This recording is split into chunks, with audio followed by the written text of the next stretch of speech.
You're sitting in your living room late at night, replaying that terrible meeting in your head. That voice, it's ruthless. You blew it again, not good enough. But what if that voice, your own self-talk, isn't just commentary? What if it's a program running nonstop, shaping every choice you make? What if you could rewrite it? Imagine turning that critic into your biggest cheerleader. This book dives deep into how your inner dialogue runs the show and how you can finally take control. Let's start with the silent director behind your thoughts. Most of your self-talk isn't your wise side, it's old programming running on autopilot, usually working against you. Shad Helmstetter points out that by the time you're 75% or more of your self-talk is negative, picked up from parents, teachers, and society. Like Susan, a woman who'd grown up hearing "you'll never amount to much," carrying this poison quietly into adulthood, tanking her confidence without ever realizing why. Imagine your mind as a tape recorder stuck on a loop, replaying the same old messages every day. Even if those messages scream failure or doubt, the tape doesn't judge, it just repeats. To change your life, you've got to eject that tape and replace it with a new, empowering script. Changing self-talk isn't fluff, it tweaks the neurological pathways in your brain. Helmstetter demonstrates how rewiring these messages literally reshapes your reality, turning someone like Susan from a self-doubting bystander into a confident speaker booked across the country. The payoff? You get the life you'd only dreamed about before. Okay, you know your brain's got this nasty default mode, but how do you flip the switch from "I can't" to "watch me"? Helmstetter's secret weapon is simple and underused: deliberate self-talk.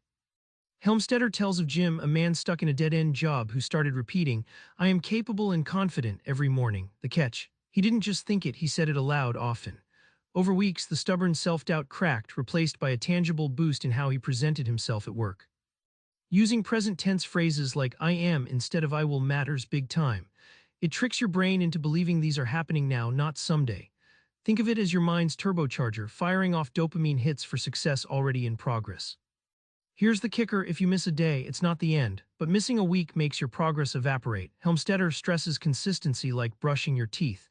Keep that mental hygiene and soon those words aren't just talk, they become your new baseline reality. Now here's the magic twist most miss. Your self-talk isn't just words, it's your most loyal ally or your worst enemy. You decide who shows up in your corner. Helmstetter shares how Carol, plagued by a harsh inner critic calling her lazy and useless, started journaling to catch this voice's patterns. Once identified, she confronted those fatal lines head-on, realizing they came from a bitter childhood moment, not truth. Rewriting negative voices takes guts and strategy. Instead of ignoring the critic, Helmstetter advises challenging them with evidence. "I choose to see my effort. I am growing every day." It's like refuting a bully with facts until the bully has no power left.